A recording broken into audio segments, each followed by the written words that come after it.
Welcome to the Clarity Confidence Connection Summit, where badass women break through barriers and unlock their next level of success. Your host, Candace McKim, is a renowned intuitive business coach, #1 international best-selling author, TEDx speaker, and the inspiring host of a podcast/TV show. With her vibrant approach, Candace empowers women to align with their true purpose, elevate their spiritually led businesses, and attract wealth through proven methods. Her teachings foster profound transformation and impactful growth.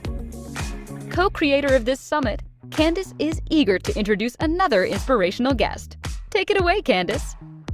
Welcome to our next talk. I am super excited. I have the amazing Tammie Oram here, and she's going to talk on communication problems need loving solutions. Hell yes. Yes, they do. So welcome, Tammie. Thank you. Thank you so much for having me. Okay, so let me introduce you properly. So with extensive experience and a deep understanding of positive relationships, Tammie is passionate about helping couples achieve a healthy family dynamic.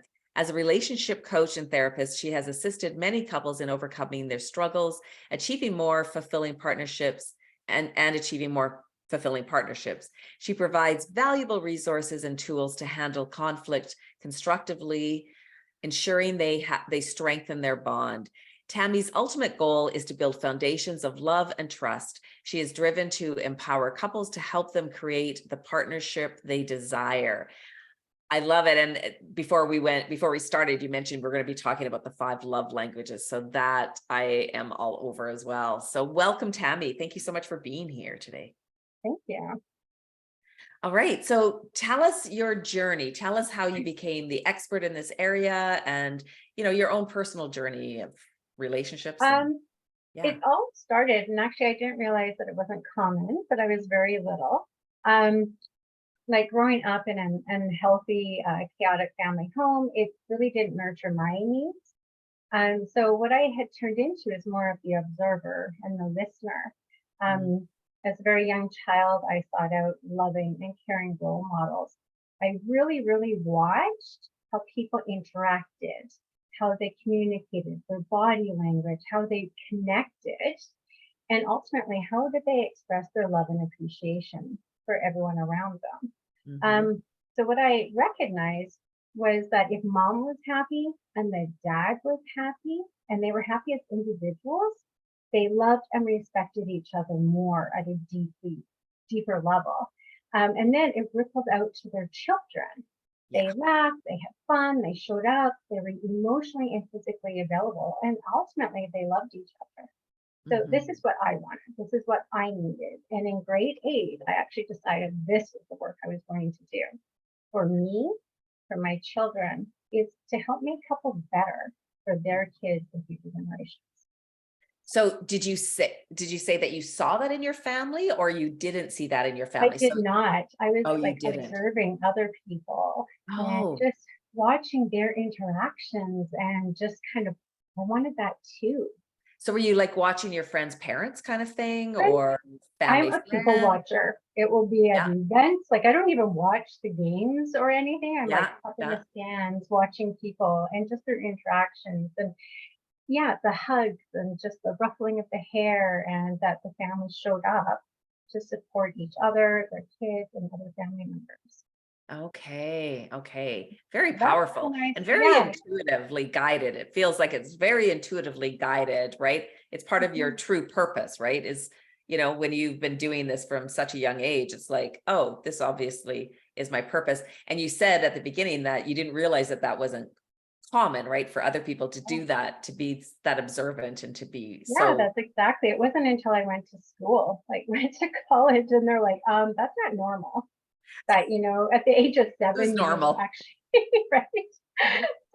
So that's my mission, is to help individuals be happy, having a loving couple, whatever, doesn't matter, and then the kids. And I really want to change things for our next generation. Yes. So important. Okay, let's get into your tips that you want to share with everybody. And our kids, I don't even remember how long ago, I came across Dr. Gary Chapman's book, The Five Love Languages. So we raised our children using this model. In fact, our son has given away over 30 copies to his friends and just everyone he meets. He gives away the book. And actually, this is what it looks like. Okay. It's a super, super simple process. It's just putting it into practice. Yeah. So, and that's what I love about it, is that it is super simple concept. Yeah. Yeah. And so, yeah, so the love languages is that, I guess the main question is, people are wondering, what are they? What are these 5 love languages? So Dr. Gary Chapman came up with the 5. So the first one is words of affirmation, quality time, acts of service, receiving gifts, and last but not least is physical touch. Sorry, And quality time. Sorry, what was after quality time? quality time, acts of service, receiving gifts, and personal touch, like physical touch. And there's different dialects within all of these languages. It's not just one, because we're all unique creatures and we all have different needs and like different things. Yeah. So they are important because what we tend to do is show our love and appreciation to other people the way that we like it. And that's not true. Like Candace, you probably have a totally different love language than I do. And so if I'm showing you love and appreciation, not in your language, I'm missing the mark. Yeah. So one of my workshops, I changed it to high five and miss. Because if you keep missing, you end up stop doing it. Yeah. Right? Because I'm like, oh, why bother? They didn't appreciate it. They didn't like it. So we stop. And then our communication stops. And then distance occurs in the 2 individuals. And then the love kind of dissipates. And that's what I don't want. I want people to truly connect. Yeah. Yeah. Yeah. Okay. So are you going to take us through each of the love languages, or what do you want to share? Well, I was kind of thinking that what I'd like to do is teach people how to figure out their own. Okay, let's do it. So like my personal primary love language is words of appreciation. Words are so powerful to me. I'd like to hear the thank yous and I love you and you look hot. You look awesome today. Like the words really matter to me. And my secondary is acts of service. So acts of service is when you do something for someone else that they would normally do for themselves. Like it could be a chore, or it could be just, I don't know, anything that they would normally do. And without asking, the other person just does it. And it's just like, oh my goodness, they do love me. Right? Yeah, mine is acts of service, and so is my husband's, and his is really strong, his acts of service. And it's like when I first met him, I was a single mom, had 2 babies, and he would just take my phone bill and go pay it. Or he would just go take my phone or my car, and we'd be going, so I'd, get in the car after the weekend or whatever, and my car would be filled with gas and cleaned. And I'm just like, oh, I am going to marry this guy. Right? And 27 years later. Right? And you just feel so cared for. That they see you and they want to do something for you. Yeah. And that just really fills up the love tanks, doesn't it? Yeah. So my husband's primary love language is physical touch. Secondary is quality time. And actually, I find that this is most common with men. Okay. Yeah. And so like physical touch, people automatically go, oh, we're talking sex. No, we're not. We're talking about the simple everyday touches. It's rubbing their back or holding their hand or squeezing up the knee or sitting beside each other while you're watching a television program. Yeah. They're just simple acts. So this morning, just to kind of give an example to our guests, is that for myself, primary is words, secondary is acts of service. So for myself, I did a 5-minute meditation. I finished reading my book, and then I went for a walk. When I returned, my husband's is physical touch and quality time. I gave him a kiss, good morning. Then we made breakfast together, and then we ate it out on our deck. So I can fulfill my own love languages at times too, as well as fulfilling his. And he actually made most of the breakfast, so he was filling my need of acts of service. Right. Yeah. So this is what I'm saying. It's not complicated. We probably already do it. We're just not aware that we are doing it. And now that we know better, we can do better. Yeah. Yeah. Yeah. I think it's so important. And I don't want to take up too much of your time, but yeah, like when we were visiting our son and his girlfriend in last summer, and she had gone out shopping for the day, and then we met up that night and we're going out for dinner. And he said, "Oh, she bought this shirt for me." And I went, "Oh, okay." And so I said, "Have you guys heard about and I knew he had, but have you ever talked about the love languages, the 5 love languages?" And they laughed and looked at each other and they said, yes, because I knew her receiving gifts was higher on the list than it was for him. Like, I know that's one of his lower ones on the list, but to have that kind of awareness, right, is huge. Absolutely, right? You can just see it when you hit the nail on the head with someone's love language. They just brighten up. Yeah. And I know that when some of my clients who their love language is receiving gifts, they have a little bit of guilt and shame behind them. Oh, yeah. They're like, "Oh my goodness, I can't believe I'm so shallow, or I'm materialistic, or I'm selfish." Yeah. But that's not it. It's usually what it is when we do receiving gifts. And the simple thing is you think of the person and then you see something that reminds you of them. It could be a flower, it could be a rock, it could be anything. And so when you say, "Oh," walking into Safeway to grab a jug of milk and you see some dahlias, and you're like, "Oh my goodness, they're their favorite flower." So you pick them up and you come home and you go, "Look, I got you this." It just lights up their entire day. So it's not the monetary cost, it's the thoughts that go behind it. Yeah. Yeah. Yeah. No, I think it is. I think it's really powerful because I know my gifts or receiving gifts is higher than my husband's. And, we still work on it. And that's it. It's not just a one and done. No. Right? Like this is an every day, and like I was saying, they're just simple. They don't have to be huge. So if you have a person that words and receiving gifts is their like love language, Yeah.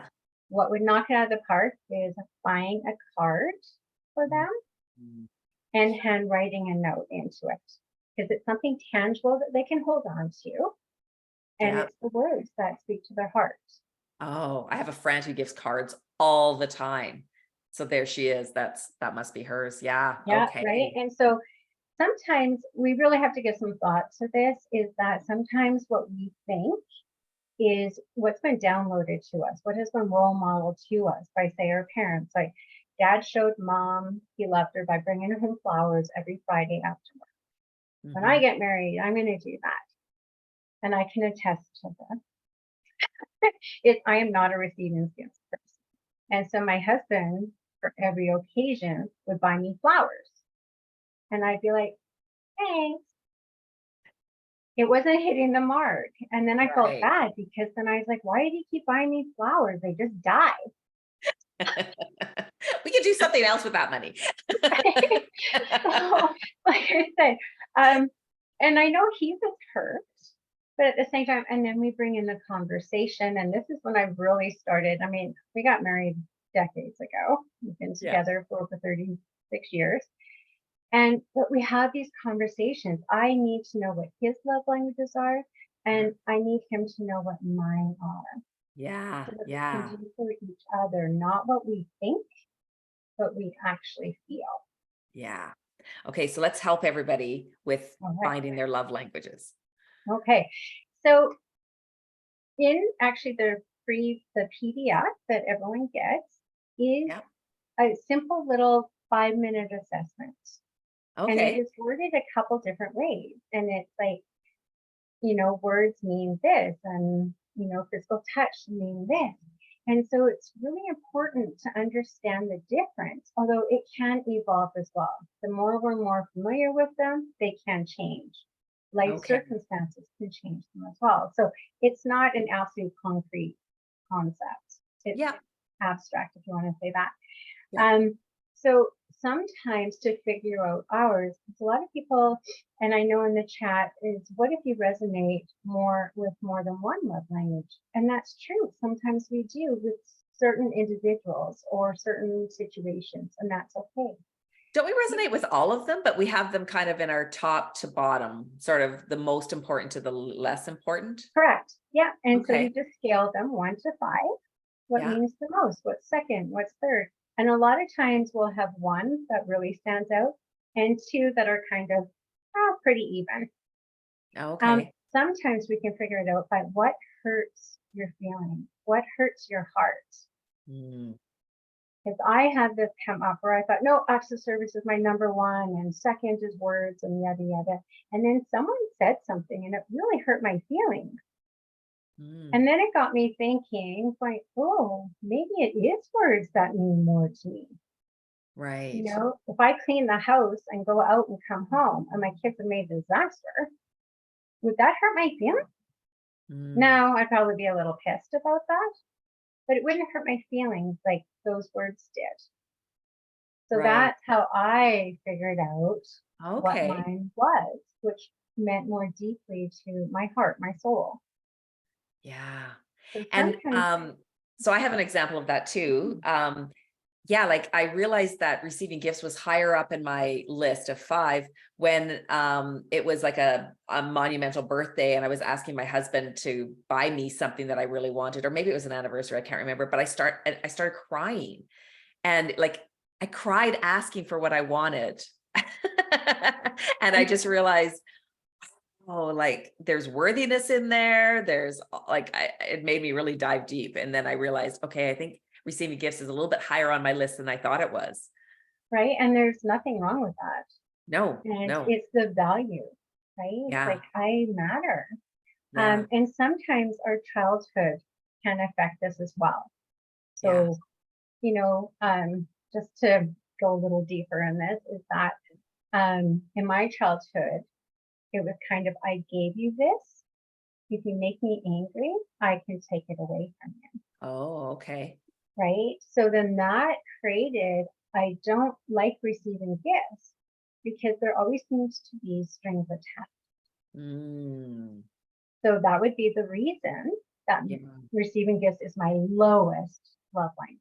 Not right. saying that I don't like nice things, or, but it's mainly the thought behind them Yeah, for receiving gifts. So like I said, you can also figure out what hurts you yeah. and the reason for it. So it's a Mm, simple tool to use, and actually we can learn a lot about ourselves and about others with using the 5 love languages. yeah.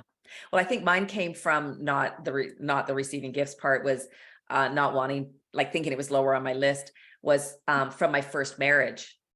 Right. And then when we split up, it was like, oh, I don't need anything from men. Right. I can do it on my own. Right. Right. And it came from there. Like, I don't need him to buy me flowers or to buy me a ring or whatever. I can buy it myself. And so then I took that into this next marriage. And then, yeah, so I haven't asked for a lot of gifts. Right. And then I Yeah. realized, wow, this is higher up on my list than I thought it was.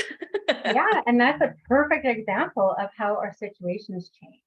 Hmm. And then our scale may change, or we may reflect some more on it and go, ooh, a little deeper, right? Yeah, yeah. So So Lou says, ooh, turning to the hurts to figure out your needs. Genius. Yes. Cheryl says, understanding what hurts my heart. Love that. Yeah, like where does it really hit you, right? In the heart. yeah, Hmm. and like Candace, your experience when you had tears, Yeah, you know, asking for something, it's like, whoa, this matters. This really matters to me. I know. Actually, when I'm thinking about it, it was our 10th. Now that I now remember it was our 10-year anniversary gift. That's what it was. And it was this ring. And it was our 10-year anniversary gift. And I wanted this ring. And it was like, yeah. And ta-da! Yeah, and ta-da! No, that's awesome. Okay, so go ahead. No, so that's what I was saying. You can dive deeper in this and you can really figure out a whole bunch of things. You can watch children, like your children. Most children at the beginning is physical touch, right? Cuddling in, the nurturing, you're loved, you're wanted. And then it changes as they get older and become more autonomous and individuals.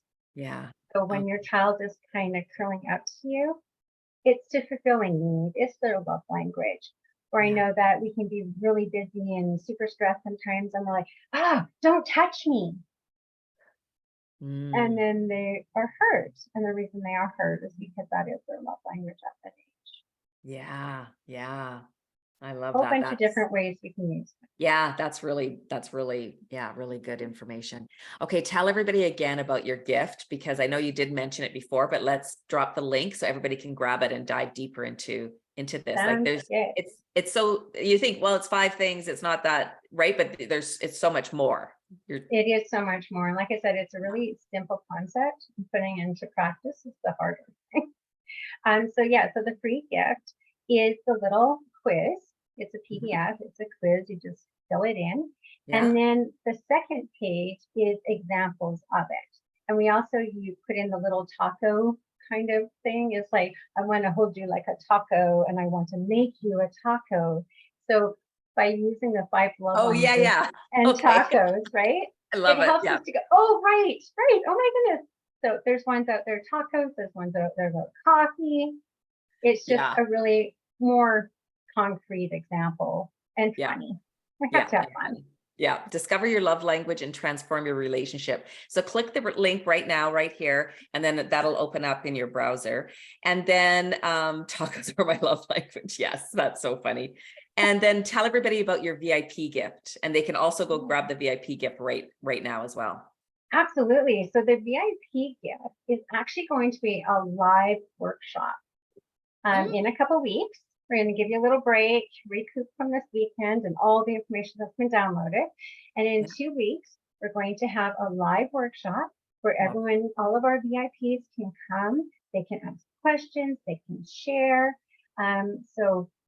A deeper dive into your own love language and how to use it effectively. And also how to communicate your needs. How can you say, oh, like, not like me. Why are you buying me flowers? I just died. So I don't recommend For me, I start crying. For you, right? So that's what we're going to practice. And I use the 5 love languages in all of my programs when I work with couples. The foundation programs, the next level, my master's level, because it's an ongoing thing that we can use each and every day. Okay, so the VIP gift is Love Languages Unleashed, Ignite the Spark in your relationship. And if you haven't upgraded to a VIP, then there is a link there to upgrade to VIP. And then you can go directly into the VIP portal and just scroll down to Tammie. They're all in alphabetical order for first name. Scroll down to T, and then you can get in there and get Tammie's VIP gift. Okay, last words of wisdom. Practice vulnerability. Share your work, do your own personal work, and then learn how to share your needs, smile, have fun. And I want to leave with Ms. Angelou's message is people will forget what you said, they'll forget what you did, but people will never forget how you made them feel. Oh, yes, yes, yes. Hell yes. Thank you all so much for watching. Thank you all so much for tuning in. And the gifts are in the show notes if you're watching the replay. So this was Tammie Oram, and we were talking about the 5 love languages. So thank you all so much for watching today. It's been fun. It has been fun. Thank you so much, Tammie. Thank you for joining us for another amazing session on the Clarity Confidence Connection Summit. Be sure to mark your calendars to join us in Hawaii from November 2nd through the 5th for our premier in-person experience. If you have any questions or want to apply to be a speaker at one of our upcoming events, email our team at breakthrough@clarityconfidenceconnection.com.